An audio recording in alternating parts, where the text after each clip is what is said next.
Estamos de volta com Abrindo o Jogo aqui com você hoje nessa terça-feira, dia 9 de março. Participe com a gente, mande sua mensagem para cá pelo 31996428473, também pelo nosso Instagram e Twitter, que é o @AbrindoJogoTVH. Batemos um papo no primeiro bloco com Erasmo Damiani. Vamos continuar o nosso programa aqui, que tem muita coisa pra gente falar. Tá rolando também a enquete no Twitter, hein? Hoje estamos perguntando para você, a nossa enquete do Twitter, sobre a Copa do Brasil, tá certo? Tem mineiro envolvido nisso, né? O Cruzeiro joga na quinta. E aí, pensando na saúde, também na logística do elenco, o Cruzeiro vai para Roraima em voo fretado. Na semana passada, o Lisca desabafou e disse que a Copa do Brasil deveria parar nesse momento de pandemia, que é o pior momento do país. O que você pensa sobre isso? Os jogos dessa competição nacional deveriam ser paralisados realmente? Vamos rapidinho aqui trazer a opinião do Fábio Vital e do Thiago Fernandes, que estão conosco aqui hoje. Fábio Vital, tem que parar a Copa do Brasil? Ou melhor, teria que parar, né? Porque não vai parar. Eu acho que o apelo que o Lisca fez, ele foi muito importante, ele acabou sendo desdobrado, né, em outras opiniões. O Abel Ferreira, que é um estrangeiro, se posicionou também contra a realização dos jogos. Alguns técnicos se posicionaram a favor, como, por exemplo, o Renato Portaluppi, ou o Renato Gaúcho, como queiram. E na coletiva de ontem, Azeredo, eu participo diariamente das coletivas pela Rádio Inconfidência, como setorista do Atlético. Eu perguntei ao Hever o que ele imaginava dessa situação, o que poderia repercutir em relação à temporada. O Cuca ia ser apresentado hoje. Não pode ser, porque a mãe dele está lá com um quadro agravado de Covid, ele está acompanhando a mãe, ele e o irmão, o Cuquinha. E ele disse que o futebol é muito rigoroso, que tem protocolos muito sérios, muito rígidos, e que é um local seguro. Então, o Hever disse que, se for o melhor, que se as autoridades sanitárias, as pessoas ligadas à saúde definirem pela parada, que ele apoia. Mas, por enquanto, ele é a favor da disputa das competições. Então, assim, divide opiniões.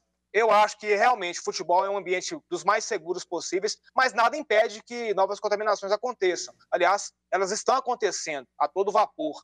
Eu acho que, se a coisa realmente sair muito do controle, também na esfera esportiva, tem que parar, Paulinho. Vai ser uma parada forçada, vai ser compulsória, não vai ter jeito, não. E aí, Thiago? Então, Paulinho, nesse momento eu sou favorável à paralisação, sim. Mesmo que ela seja uma paralisação momentânea e talvez com 15, 20, 30 dias no máximo. Que seja algo mais breve do que aconteceu na temporada passada. Porque a nossa vida, em algumas situações, principalmente nessa esfera do trabalho, do emprego, ela precisa continuar. O futebol gera uma movimentação muito grande em termos de trabalho, em termos de geração de renda. Então, eu sou favorável, nesse momento, a uma paralisação, mas uma paralisação mais curta do que foi na temporada passada. Na temporada passada, nós tivemos uma paralisação em março e o futebol voltou em julho, pelo menos pensando em Minas Gerais, né?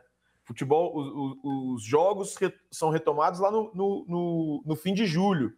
Então, se a gente conseguir uma paralisação hoje, aí, talvez com uns 15, 20 dias, a gente consegue fazer um controle um pouco maior da doença, pelo menos é o que dizem os especialistas, é o que pregam os especialistas. Por exemplo, aqui em São Paulo, estamos paralisados por 15 dias, até o dia 19 de março, tudo paralisado.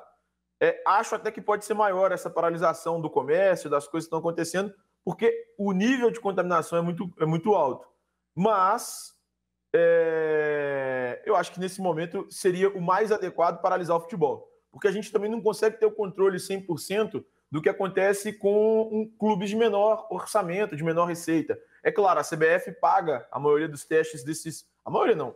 Paga os testes desses clubes que enfrentam os clubes maiores no campeonato, na Copa do Brasil. Mas talvez fosse necessário criar uma bolha um pouco mais rigorosa, houvesse um protocolo um pouco mais rigoroso para que haja mais proteção e segurança aos envolvidos nesse espetáculo que é o futebol. Maravilha, temos jogos hoje também rolando, já vai começar aí também a Copa Libertadores da América. Põe na tela pra gente os jogos de hoje, dessa terça-feira, dia 9 de março. Olha aí, ó, temos jogos pela Libertadores da América, falei aqui, Copa do Brasil já também. Hoje o Santos, do Ariel Holan, que foi goleado pelo São Paulo aí também, o Thiago faz a cobertura do São Paulo lá pelo UOL. O Santos pega 7h15 o Deportivo Lara, da Venezuela, pela Libertadores da América, já abrindo aquela fase de pré-Libertadores. E pela Copa do Brasil, mesmo horário 7h15, tem Águia Negra e Vitória da Bahia. E ainda 9h30 da noite, Campinense e Bahia, 2 baianos em campo hoje pela Copa do Brasil. São jogos dessas competições que acontecem nesta terça-feira para você. A gente falou bastante do Atlético, da formação de base do Atlético com o Damiani no bloco anterior. E vamos falar então rapidamente do Atlético neste bloco profissional, porque o Galo voltou com os titulares, né, nesta segunda-feira. E o Vital já adiantou aqui também no bloco, o Cuca seria apresentado hoje, só que ele, infelizmente, a mãe dele teve complicações, né? Piorou o quadro dela de Covid-19. Ele, por enquanto, está sem data para se apresentar ao Atlético e os jogadores voltando aos trabalhos. Agora começando pelo Thiago. Thiago, você acha que o Atlético tem que segurar um pouquinho mais para colocar esses jogadores em campo, esses titulares que voltaram agora? Digo um pouquinho mais o seguinte, claro que sábado eles não vão jogar. Mas aí já tem jogo na semana que vem, né? Também para o Atlético enfrentar pelo Campeonato Mineiro. Você seguraria mais quantas rodadas esses jogadores e você colocaria o time titular de cara para já ir pegando esse entrosamento, mesmo sem o Cuca, porque primeiro tem que tratar da mãe, né? Que é a saúde em primeiro lugar. Você já colocaria de cara ou você ia colocando aos poucos esse time alternativo do Mineiro? Eu acho que tem que ser colocado aos poucos, Paulinho. O Atlético fez boas partidas até agora nesse início de temporada, né? O Galo foi bem contra o RT.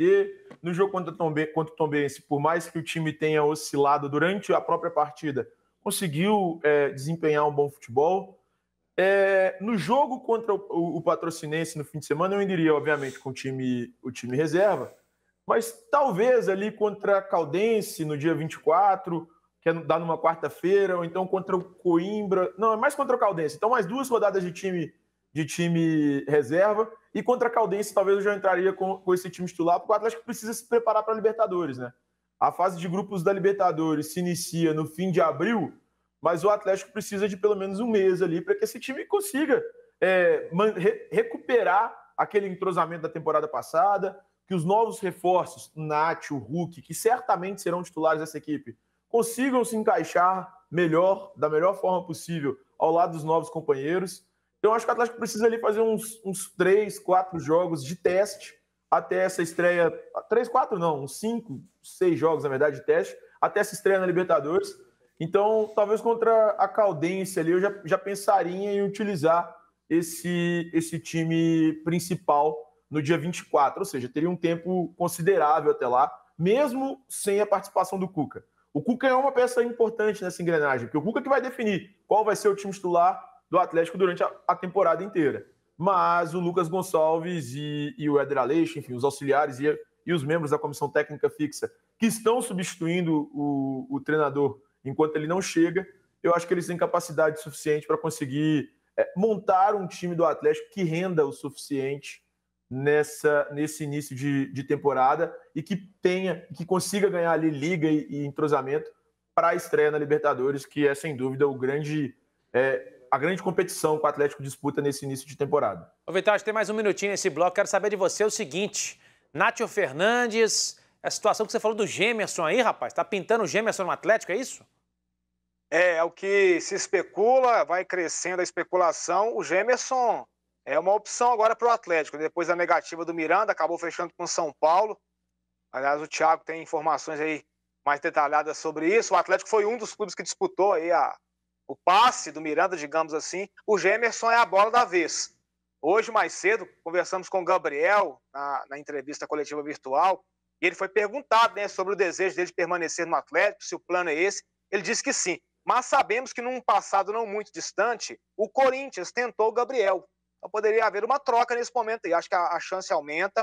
O Gabriel disse que não, que quer permanecer no Atlético. Mas eu acho que com mais um zagueiro chegando, vai ficar muito complicada a briga do Gabriel nem vou dizer por titularidade, não, mas até por espaço para jogar no Atlético. E o Gemerson é assim, um jogador que subiu com o Cuca, é bom que a gente se lembre disso. Ele fez uma ótima campanha na Libertadores com o Atlético, foi um dos coadjuvantes daquele título.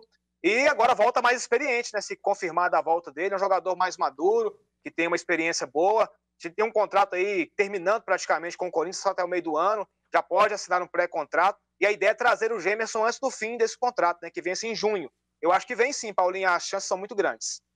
Maravilha, tá? Então, noticiário completinho para você. O Galo só joga no final de semana. Até lá a gente vai destrinchando, trazendo mais detalhes aqui para você do Atlético no programa. A gente vai para o intervalo, daqui a pouquinho a gente volta.